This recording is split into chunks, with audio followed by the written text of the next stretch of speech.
জীবন যেন বহতা নদীর মতো, চলার পথে কত বাঁক মোহনা শত, আছে আরো দ্বন্দ্ব আলো আধারের, বেছে নিতে হবে তাই পথ আমাদের। আসসালামু আলাইকুম প্রিয় দর্শক, আপনারা যারা দেশে আছেন প্রবাসে, সবাইকে জানাই অনেক অনেক প্রীতি ও শুভেচ্ছা।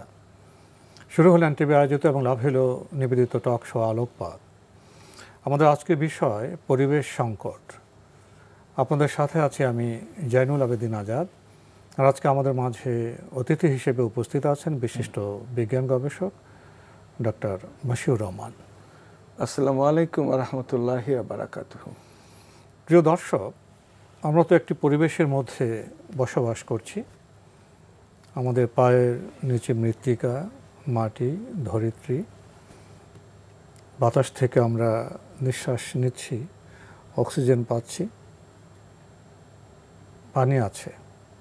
পৃথিবীর প্রায় 70% জুড়ে পানি আছে। মাটি, বাতাস, পানি, এগুলো ছাড়া কি আমরা বাঁচতে পারি? এগুলো তো আমাদের পরিবেশ। পরিবেশ ভালো থাকলে আমরা ভালো থাকি। পরিবেশ দূষিত হলে, পরিবেশে ভারসাম্য নষ্ট হলে আমাদের জীবনে ভারসাম্য কীভাবে থাকবে? স্থিতির জন্য, সুখের জন্য, শান্তির জন্য ভারসাম্য প্রয়োজন, অনুপাত প্রয়োজন। কিন্তু এই অনুপাত, এই ভারসাম্য কিভাবে নষ্ট হচ্ছে, কিভাবে দূষিত হচ্ছে?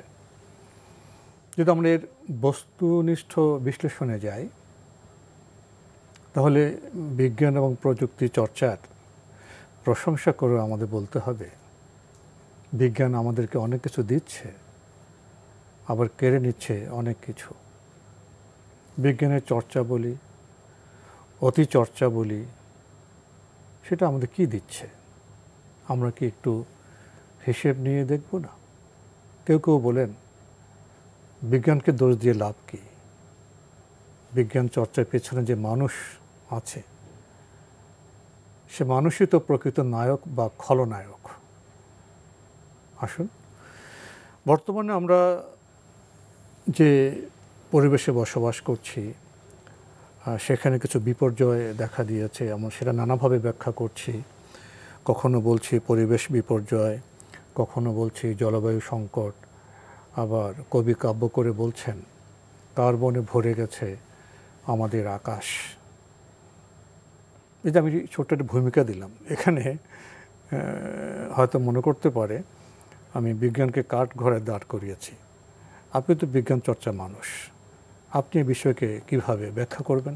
আপনার শেষ কথাটা দিয়ে বলি, আসলে বিজ্ঞানকে কাঠগড়াতে আপনার দাঁড় করাতে হবে। আজকের পরিবেশের দাঁড় করাতে হবে। এই সমস্ত বিপর্যয়ের মূল কারণ কিন্তু বিজ্ঞান। শুধু তা না, আপনি এই যে স্মোক করে, যে কি পরিমাণ কার্বন মনোক্সাইড তৈরি করে, যেটা ওজোন লেয়ার ডিস্ট্রাকশন করছে, আমরা রেগুলার যা হাউস হোল্ড ইউজ করছি। আপনি পরিবেশ বিপর্যয় কিন্তু তিনটা জিনিস আপনি চমৎকারভাবে বললেন, যে পৃথিবী, পানি, বায়ুমণ্ডল এবং সূর্যের রশ্মি। সূর্যের রশ্মি একটা নির্দিষ্ট অনুপাতে নির্দিষ্টভাবে আসে, কিন্তু পরিবেশ বিপর্যয়ের কারণে কিন্তু এই টেম্পারেচার বেড়ে যাচ্ছে। আর্থ টেম্পারেচার কীভাবে বেড়ে যাচ্ছে, ওজোন লেয়ার ডিপ্লেশন হচ্ছে, আমরা একটু পরে একটু জানার চেষ্টা করব। আমি যে বললাম বিজ্ঞানকে আপনি কাঠগড়াতে দাঁড়া করবেন, এটা কিন্তু আমার কথা না। এটা কিন্তু কোরআন মজিদে সূরা রুমে আল্লাহ কথাটা বলছেন 41 নম্বর আয়াতে, জাহার আল ফাসাদু বাররি ওয়াল বাহরি বিমা কাসাবাত আইদিন নাস। জলস্থলে বিপর্যয় মানুষের হাতে তৈরি। এটার পরে কিন্তু থামলেন আল্লাহ সুবহানাহু ওয়া তাআলা। আল্লাহ বলছেন, লিউজিকাহুম বাদাল্লাজি আমিরুল্লাহ আল্লাহুম ইয়ারজিউন। ফলে আমি এদের কিছু কিছু স্বাদ আস্বাদন করাই, এর ক্ষতিটা টেস্ট করাই, যাতে তারা ফিরে আসে। যেমন আপনার কাছে মোবাইল সেট, এটা ক্ষতিকর হেলথের জন্য, ব্রেনের জন্য, এবং এর যে টাওয়ারগুলি যে ম্যাগনেটিক ফিল্ড তৈরি করে, এটা কিন্তু গাছের জন্য, ফলের জন্য খারাপ। হেলথের কথা বাদই দিলাম, দেখেন আপনি কি এটা ছাড়তে পারবেন না? টেলিভিশন থেকে শুরু করে আমরা রেগুলার যেসব ইউজ করি, এই যে গাড়ি, কি হ্যাঁ কি পরিমাণ কার্বন এমিশন করে আপনি তা কল্পনাও করতে পারেন। ফলে এখন যেহেতু শিল্প কারখানার পেছনে যে জ্বালানি শক্তি, সেই জ্বালানি, বিজ্ঞানের এই অগ্রযাত্রার কারণে কি হচ্ছে আপনি দেখেন। প্রথম জিনিস হচ্ছে পৃথিবীর ভূমি উত্তপ্ত হচ্ছে, সমুদ্রের টেম্পারেচার বেড়ে যাচ্ছে, আইস জোন যেটা নর্থ পোলে সেটা কিন্তু পরিবর্তিত হচ্ছে। আমরা দেখছি গ্লেসিয়ার্স লেন, এই যে চাকা চাকা বা মাইলের পর মাইল উঁচু বরফ, এখানে কিন্তু লেন্থ কমে যাচ্ছে। আপনি দেখবেন ওশেন সেডিমেন্টে পরিবর্তন, যেটা আমরা বলতে পারি সেডিমেন্টে যেখানে আপনার প্ল্যাঙ্কটন, ফটোলাইটিক প্ল্যাঙ্কটন থাকে যেটা অক্সিজেন প্রডিউস করে, এবং এখানে পরিবর্তন আসলে তারা যে 50% অক্সিজেন সমুদ্র থেকে সাপ্লাই করে সেটাও কিন্তু হ্যাম্পার্ড হবে। আপনি দেখেন এরপরে যে আরেকটা ভাইটাল জিনিস হচ্ছে, মানুষ কখনো এটা পৃথিবীতে থেকে বুঝতে পারে না, যখন টেম্পারেচার বাড়ে পৃথিবী কিন্তু তখন অরবিট করে সূর্যের পাশে, তার ইলেকট্রিক্যাল ওয়ে এই অরবিট চেঞ্জ হয়ে যায়। আপনি যদি মানে পরিভ্রমণের যে চিত্র সেটা পরিবর্তন হয় এখন, সে কিন্তু আপনি যদি পৃথিবী সূর্যের কাছে চলে যান টেম্পারেচার বেশি পাবেন। তার এই কারণে আপনি দেখেন এই বিপর্যয়ের কারণে তার কিন্তু রোটেশনে কিন্তু হ্যাম্পার হচ্ছে, এবং তার অ্যাক্সিসে ট্রাভেল করে, সেটা তো হ্যাম্পার, যেটা পৃথিবীর জন্য ভবিষ্যতের জন্য প্রচণ্ড বিপর্যয় ডেকে আনতে পারে। এখন আপনি দেখেন এই বিজ্ঞানের কারণে, বিজ্ঞানের অগ্রযাত্রার কারণে কি হচ্ছে, এই যে স্ট্র্যাটোস্ফেরিক ওজন ডিপ্লেশন, যেই লেয়ারে বাতাসের লেয়ার স্ট্র্যাটোস্ফেরিক লেয়ার, এটা কিন্তু ওজন লেয়ার ডিপ্লেশন হচ্ছে। ফলে আনওয়ান্টেড রে কিন্তু পৃথিবীতে আসে। সেটা কি করতে পারে, শরীরে ক্যান্সার থেকে শুরু করে বহু কিছু করে। আমরা হেলথের ব্যাপারটা পরে আসি। মানে পরে গ্রিন হাউস এফেক্ট যেটা আমরা বলি, গ্রিন হাউস এফেক্টে কিছু গ্রিন হাউস গ্যাসেস আছে, যেমন carbon dioxide, methane, nitrous oxide, এরকম। এগুলো তো একটা পৃথিবী কে তৈরি করে? মানুষ তৈরি করতেছে। মানুষের হাত দিয়ে কিন্তু বিভিন্ন ফ্যাক্টরি থেকে, গাড়ি থেকে, আপনি যেমন বিভিন্ন ইলেকট্রিক প্ল্যান্ট থেকে ইউজ হচ্ছে কয়লা, এগুলো ইমিশন হচ্ছে। এই কার্বন পার্টিকেলগুলি পৃথিবীর অ্যাকচুয়ালি পরিবেশ ধ্বংস করে দিচ্ছে। এরপরে আপনি যদি দেন পৃথিবীর গ্রাউন্ড লেভেলে ওজন লেয়ার বেড়ে যাচ্ছে এই বিপর্যয়ের কারণে। পৃথিবীর গ্রাউন্ডে যদি ওজন লেয়ার বাড়ে তাহলে কিন্তু গ্রিন ট্রিগুলি গ্র্যাজুয়ালি কিন্তু ডিস্ট্রয় হতে থাকবে। তাহলে আপনি দেখেন ঘটনাটা কত দূর যাচ্ছে। এরপরে পৃথিবীতে আপনি লেয়ারে নাইট্রাস অক্সাইড বেড়ে যাবে। এই যে একটা টোটালি আপনি দেখলেন, যে আপনি বললেন যে বিজ্ঞানের অগ্রযাত্রা দিচ্ছে, যতটুকু দিচ্ছে আমার কাছে মনে হয় বিপত্তি কিন্তু বেশি আসছে। আপনি কিছু কিছু জিনিস মানুষ, যেমন রেডিয়েশনে ক্যান্সার হচ্ছে, এটা কিন্তু সে উপলব্ধি করতে পারে না। ম্যাগনেটিক রিফ্লেকশন দেখে না, সে কিন্তু উপলব্ধি করে না। হ্যাঁ, এর পরবর্তীতে বুঝে যে this is due to high magnetic field. তো এই কারণে আপনি দেখবেন যে বিজ্ঞানের যা দিচ্ছে তার চেয়ে বেশি নিয়ে যাচ্ছে। যেটা আপনি বললেন, বাতাসে নর্মালি আপনি কার্বন ডাইঅক্সাইড যা থাকে, তখন দেখা যায় যে এই যে আমরা একটা নর্মাল লেভেলে থাকে, তার যখন বেড়ে যায় তখন আমরা বলি গ্রিন হাউস এফেক্ট। এই গ্যাসের লেভেলকে, দ্যাট ইজ এই যেটা তিনটা জিনিস মূলত হয়। আমরা যদি বহু পিছনের দিকে যাই, আমরা দেখি পৃথিবীতে এখন প্রায় 30 বিলিয়ন টন কার্বন ডাইঅক্সাইড মানুষ তৈরি করে। এটা কিন্তু ইনিশিয়াল মানুষের হ্যাবিটেট যখন ছিল না, তখন কি এটা হতো না। এই কার্বন ডাইঅক্সাইড কোথায় যাবে? বিজ্ঞান প্রযুক্তি চর্চা যখন তেমন ছিল না, তখন আমরা এই পরিবেশ সংকট, জলবায়ু সংকটের মুখোমুখি পড়িনি। বিজ্ঞান চর্চা হয়েছে, বাড়ছে, উপযোগবাদ, ভোগবাদ বাড়ছে, আবিষ্কার হচ্ছে, প্রযুক্তি সেটাকে মানুষের ব্যবহার উপযোগী করছে, এর প্রভাব পড়ছে পরিবেশে, প্রকৃতিতে। এখানে এসে যদি আমরা একটু থামি, অর্থাৎ আপনি তো শুরু করেছিলেন পরিবেশ সংকট, জলবায়ু সংকট দিয়ে, এবং সেখানে আপনি বিজ্ঞান চর্চার কিছু বিষয় এনেছেন এবং বলছেন যে তথাকথিত যে বিজ্ঞান চর্চা হচ্ছে বা বিজ্ঞান চর্চাই হচ্ছে, সেটা আমাদের কিছু নেতিবাচক ফলাফল এনে দিচ্ছে। আমি যদি বিষয়টাকে একটু অন্যভাবে দেখি, এই পৃথিবী তো মহান আল্লাহ মানব বান্ধব করে সৃষ্টি করেছেন। আকাশ, গ্রহ, নক্ষত্র, নদী, সাগর, উর্মিমালা, প্রকৃতি, সমভূমি, বন, বনাঞ্চল, পাহাড়, এই সবগুলোর মধ্যে একটা হারমোনি আছে, এই সবগুলোর মধ্যে একটা সম্পর্ক সূত্র আছে, ভারসাম্য আছে, যেটাকে আমরা এক কথায় বলতে পারি এই পৃথিবীকে আল্লাহ মানব বান্ধব করে সৃষ্টি করেছেন।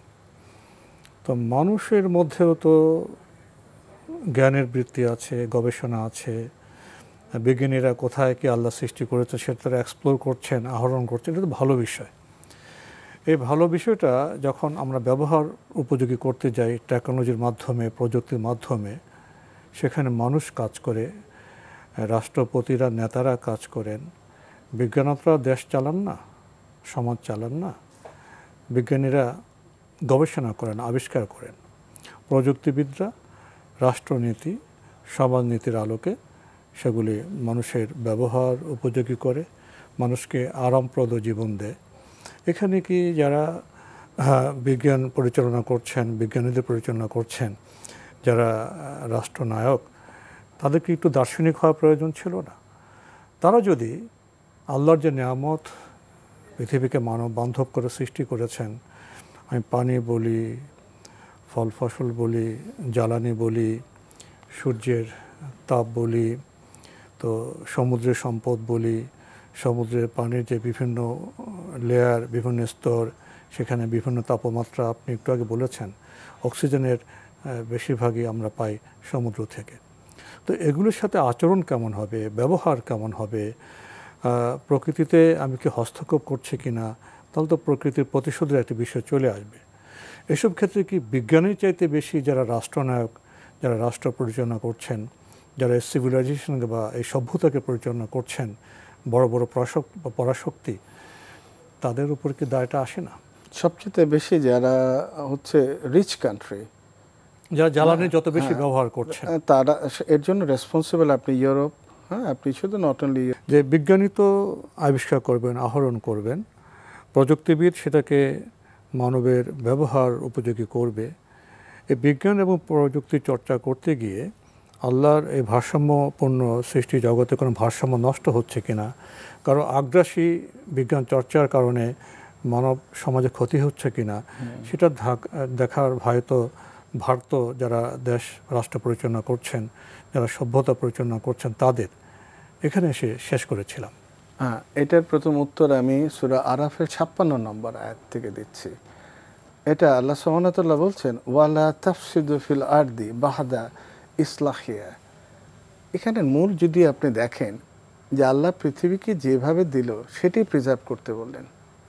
যেমন আপনি যদি আর পৃথিবীতে কোনো বিপর্যয়ের সৃষ্টি করো না, কথাটা দেখেন, ভারসাম্য নষ্ট করো না। যেখানে জঙ্গল যেভাবে তৈরি আছে, যেখানে নদী, পাহাড় যেভাবে পাহাড় থাকবে, যেখানে বনবরণে থাকবে, সেটা প্রিজার্ভ করতে হবে। আল্লাহ বলতে যেটা যেভাবে দিলাম সেটা নষ্ট করো না, বিপর্যয় সৃষ্টি করো না। একইভাবে আপনি দেখবেন সেখানে হস্তক্ষেপ করছে কারা? আজ মানুষ। এই যে জলের স্থলে বিপর্যয়, যারা যত বেশি ক্ষমতাবান, যত বেশি সমরাস্ত্র আছে, মারণাস্ত্র আছে, তারাই তো পৃথিবীকে এখন কন্ট্রোল করছে। আপনি তিনটা স্কেল ভাগ করতে পারেন। একটা ব্যক্তিগতভাবে একটা নষ্ট করছে মানুষ, একটা সামাজিকভাবে, রাষ্ট্রীয়ভাবে, অ্যাজ হোল গ্লোবালি। আমরা গ্লোবালটা নিয়ে আলোচনা করি, যেতে যে ইফেক্টটা হচ্ছে। আপনি সূরা কাসাসের 77 নম্বর আয়াতে আল্লাহ দেখবেন, আল্লাহ বলছেন, আল্লাহ তোমাদের প্রতি যেভাবে অনুগ্রহ করেছেন, সেভাবে তোমরা অনুগ্রহ করো, পৃথিবীতে বিপর্যয় সৃষ্টিকারী হিসাবে বিচরণ করো না। অনুগ্রহটা কি? আমি পৃথিবীতে থাকবো, আমার জন্য সমস্ত বাতাস, পানি থেকে সব একটা চমৎকার অনুপাতে দিলেন। তো এইখানে একটা জিনিস যদি আমি নষ্ট করি, তাহলে তো আমি বিপদে পড়ব। সুতরাং আমার যদি বিপত্তি ঘটে, আমি সাফার করবো, আমার সারাউন্ডিংস করবে, আমার জেনারেশন করবে। আপনি সূরা রুমের 41 নম্বর আয়াতে বললাম যে জলস্থলে বিপর্যয় মানুষের হাতে তৈরি। আপনি দেখেন সূরা শুআরার 183 নম্বর আয়াতে আল্লাহ বলছেন যে তোমরা পৃথিবীতে বিপর্যয় সৃষ্টিকারী হিসাবে বিচরণ করো না। কতগুলি আপনি দেখেন আয়াত। এরপরে আপনি দেখেন যে সূরা বাকারার 11-12 নম্বর আল্লাহ বলতেছে, তোমরা যখন তাদের বলা হয় পৃথিবী বিশৃঙ্খলা সৃষ্টি, একটা জিনিস, ফাসাদ শব্দের অর্থ কিন্তু ব্যাপক। একটা হলো আপনি সামাজিকভাবে ফাসাদ তৈরি করা, রাষ্ট্রীয়ভাবে ফ্যাসাদ তৈরি করা, পরিবেশের ফ্যাসাদ তৈরি করা, বিপর্যয় তৈরি করা, কিন্তু শুধুমাত্র মানুষের কথা বলা হয়নি কিন্তু। সুতরাং যখন তাদের বলা হয় তোমরা দেশে বিপর্যয় সৃষ্টি করো না, তারা বলে আমরা তো প্রোগ্রেসিভ, আমরা তো উন্নতির চেষ্টা করছি। 12 নম্বর আয়াতে আল্লাহ নিজেই বলছেন ওরা বিশৃঙ্খলা সৃষ্টিকারী, ওরা তা বোঝে না। আপনি যে প্রশ্নটা প্রথমেই ভূমিকার মধ্যে বললেন, আসলে আপনার নলেজ হলো যে অ্যাকুরেট নলেজ, যে এই বিষয়টুকু আপনি বোঝেন কেনা। যেমন ধরেন বাংলাদেশে মৌসুমি পাখি আসে শীতের দিনে জাহাঙ্গীরনগর ইউনিভার্সিটিতে, সাইবেরিয়া থেকে। ও জানে কিভাবে এখানে আমার টেম্পারেচার কম? সে তো জানে না। আচ্ছা, কিছু কিছু প্রাণী আছে যাদের ম্যাগনেটিক ফিল্ডে তারা কথা বলে, ওয়্যারলেস সিস্টেমে। যেমন ধরেন মৌমাছি, তাদের সক্ষমতা আল্লাহ দিয়ে দিয়েছেন। পিঁপড়ার তার কিন্তু অ্যান্টিনা আছে যেটা টাওয়ার হিসাবে কাজ করে, তার ফেরোমোনস আছে। তা আপনি যদি প্রকৃতির দিকে যদি তাকান, এখানে আপনি হাত দিলে টোটাল সিস্টেমটাই কিন্তু নষ্ট হয়ে যাবে। সুতরাং এই প্রকৃতিতে শুধু আমরাই বসবাস করছি না, এখানে আরও জীববৈচিত্র্য আছে, তাদেরকে জানতে হবে, তাদেরকে গুরুত্ব দিতে হবে। আমরা তো জীববৈচিত্র্যকে গুরুত্ব দিচ্ছি না, তো আমরা আগ্রাসী। তো এর প্রতিফল তো আমরা পাবো। আমাদের সুস্থ সুন্দরভাবে বাঁচতে হলে আমাদের জীববৈচিত্র্যের সমর্থন লাগবে, তাদেরকে বাঁচতে দিতে হবে, তাহলে তো আমরা সুন্দরভাবে বাঁচতে পারবো। বর্তমান যারা আগ্রাসী শক্তি, যাদের অনেক সম্পদ দরকার, তারা যেমন প্রকৃতি বিনষ্ট করছে, বিপর্যয় সৃষ্টি করছে, কার্বনে আকাশ ভরে দিচ্ছে, তেমনি তারা জীববৈচিত্র্য নষ্ট করছে। এর পেছনে যারা মাফিয়া ব্যবসায়ী আছে তারাও তো রয়েছে। এখন আপনি দেখেন কতগুলি জিনিস আপনার প্রয়োজন, আপনি করবেন। আপনি রাস্তা করবেন না, রাস্তা করবেন, হাই কোয়ালিটি রাস্তা করবেন। কিন্তু ধরা যাক আপনি চিন্তা করেন, আপনি যে জায়গায় রাস্তা করলেন প্রয়োজনই করলেন, মানুষ চলাচল করে, যেহেতু মানুষ ক্রমাগত বেড়ে যাচ্ছে, এটা আপনার প্রয়োজন করার ফলে কি হচ্ছে, সূর্যের যে আলো আসে পৃথিবীতে পড়ে, মাটিতে পড়ে, সেটা কিন্তু সেই অ্যামাউন্টে রিফ্লেক্ট হয় না। কিন্তু কংক্রিটের উপর পড়লে এটা রিফ্লেকশন বেশি হচ্ছে, এবং গাছপালার উপর সেভাবে রিফ্লেকশন হয় না, হয় আইসবার্গের উপর, আমরা সফট আচরণ করছি না, গ্লেসিয়ার্সের উপরে। হ্যাঁ, শক্ত আচরণ করছি। তাহলে আপনি দেখবেন পৃথিবীর থেকে যে টেম্পারেচারটা রিফ্লেক্ট করার কথা ছিল না, হ্যাঁ, সেটা রিফ্লেক্ট করছে, এবং আপনারা দেখবেন টেম্পারেচার গ্র্যাজুয়ালি বেড়ে যাচ্ছে, বাড়ছে। হ্যাঁ, তাহলে আপনি যখনই রাস্তা তৈরি করবেন, ওইখানকার ছোট ছোট প্রাণী বা বনাঞ্চল কাটতে থাকবেন এবং গাছ নষ্ট করবেন, কার্বন এমিশন করবেন, এগুলি কিন্তু ultimately total ozone layer destroy করে ফেলছে, ইকোসিস্টেমটা নষ্ট করে ফেলছে। তা আমরা যদি দেখি আরও কিছু কিছু জিনিস, যেমন সালফার ডাইঅক্সাইড, হ্যাঁ, মিথেন, আপনি কূপ খনন করবেন, আপনি জানেন ইলেকট্রিক প্ল্যান্ট থেকে 40% কার্বন ইমিশন হয়। আপনি কূপ খনন করবেন, আপনার বেঁচে থাকাটা জ্বালানির প্রয়োজনে, আপনি কিন্তু পরিবেশ ডিস্ট্রয় করছেন, আপনার উপায় নেই, আপনি করতেই হবে আপনার। তবে আপনি একটা জিনিস হলো কি, আমি সেলফোন ইউজ করি, কতটা রেডিয়েশন মিনিমাইজ করতে পারি, জ্বালানি আমার কতটা কম খরচ করতে হবে, আমি ধ্বংস হয়ে যাব, আমি আরাম কম করব, গাড়িগুলি ইলেকট্রিক গাড়ি করতে পারি, আমি ফুয়েল ইউজ না করে আমার ইলেকট্রিসিটির জন্য আমি সোলার সূর্যের আলোকে কিভাবে ব্যবহার করতে পারি, বাতাস ইউজ করতে পারি। আমার এই অল্টারনেটিভগুলি রয়ে যায়, এই দিকে মানুষ ঝুঁকলে কিছুটা মিনিমাইজ করতে পারবে। কিন্তু লার্জ স্কেলে যেটা ধ্বংস হচ্ছে বললাম, ওজোন লেয়ার ডিপ্লেশন হচ্ছে, সেখানে কিন্তু করার কারণ আপনি গত 200 বছরে কিন্তু আপনি দেখবেন পৃথিবীর টেম্পারেচার সমুদ্রে 1 ডিগ্রি বেড়ে 1.1 ডিগ্রি। ফলে এটা যদি আরেকটু বেড়ে যায়, তাহলে নিম্নাঞ্চ বলা যায় লেয়ারে যেসব আছে কোস্টাল জোন, এগুলি কিন্তু সমুদ্রের নিচে চলে যাবে। তাহলে কি আমাদের সভ্যতাকে আবার পুনঃপাঠ করতে হবে না? আমাদের সিভিলাইজেশন এখন যেভাবে চলছে, যে ধারায় চলছে, যেভাবে আমরা জ্বালানির উপরে চাপ সৃষ্টি করছি, যেভাবে আমরা প্রকৃতির উপর চাপ সৃষ্টি করছি, যেভাবে আমরা জীববৈচিত্র্য ধ্বংস করছি, তাহলে আরেকটু বিলাসের জন্য আমরা কি পৃথিবীকে আরেকটু ক্ষতি করব? নাকি আমরা পৃথিবী সহ তুমি বাঁচো আমরাও বাঁচি, প্রকৃতি তুমিও বাঁচো আমরাও বাঁচি, এই বাঁচাবাঁচির যে ফ্রেন্ডলি একটি দর্শন দৃষ্টিভঙ্গি, তার আলোকে বোধহয় আমাদের বিজ্ঞান চর্চা, অর্থনৈতিক চর্চা এবং ভূ রাজনীতি, এগুলো সব বোধহয় পুনর্মূল্যায়ন প্রয়োজন। এই একটা কথা বলি শেষে, যে এই জিনিসটা বিজ্ঞানীরা বুঝলেও যাদের হাতে দায়িত্ব কিছু করার, তারা কিন্তু বুঝে না। তো সে মানুষরা না বুঝলে সুতরাং ধ্বংসের কারণ হবে, এবং আল্লাহর কাছে তাদের তো জবাবদিহি করতে হবে। যার যে দায়িত্ব, সেই দায়িত্বে গাফিল হলে তাকে অবশ্যই জবাবদিহি করতে হবে। আজকের অনুষ্ঠান শেষ করতে চাই সময়ের কারণে। ডাক্তার মশিউর রহমান, আপনি কষ্ট করে আমাদের স্টুডিওতে এসেছেন, সময় দিয়েছেন, সেজন্য আপনাকে অনেক ধন্যবাদ। আপনাকে ধন্যবাদ। প্রিয় দর্শক, আমরা দেখছিলাম এনটিভি আয়োজিত এবং লাভেলো নিবেদিত অনুষ্ঠান আলোকপাত। আমাদের আজকের বিষয় ছিল পরিবেশ সংকট। আমাদের অনুষ্ঠান আপনারা এনটিভি অনলাইনেও দেখতে পারবেন, ভিজিট করুন www.ntvbd.com। এছাড়া ইউটিউবে এবং আমাদের ভেরিফাইড ফেসবুক পেজে অনুষ্ঠান দেখতে পারবেন। বিশাল বিষয়, সময় কম, আমরা অল্পই বলতে পেরেছি। মহান স্রষ্টা এই পৃথিবীকে মানব বান্ধব করে সৃষ্টি করেছেন। মাটি আছে, পানি আছে, সূর্যালোক আছে, বাতাস আছে, সবগুলি ভারসাম্যপূর্ণ ছিল। আল্লাহ তো বলেছেন, পাহাড়কে পাহাড় থাকতে দাও, সমুদ্রকে সমুদ্র থাকতে দাও, পরিবেশকে পরিবেশ থাকতে দাও। কিন্তু আমরা তো সেভাবে চলছি না, আমরা আগ্রাসী হয়ে উঠছি।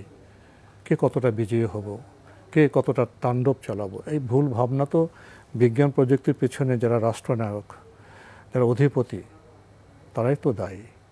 তারা কি আত্মসমালোচনা করবেন? এই পৃথিবীকে মানুষের বসবাসযোগ্য রাখবেন?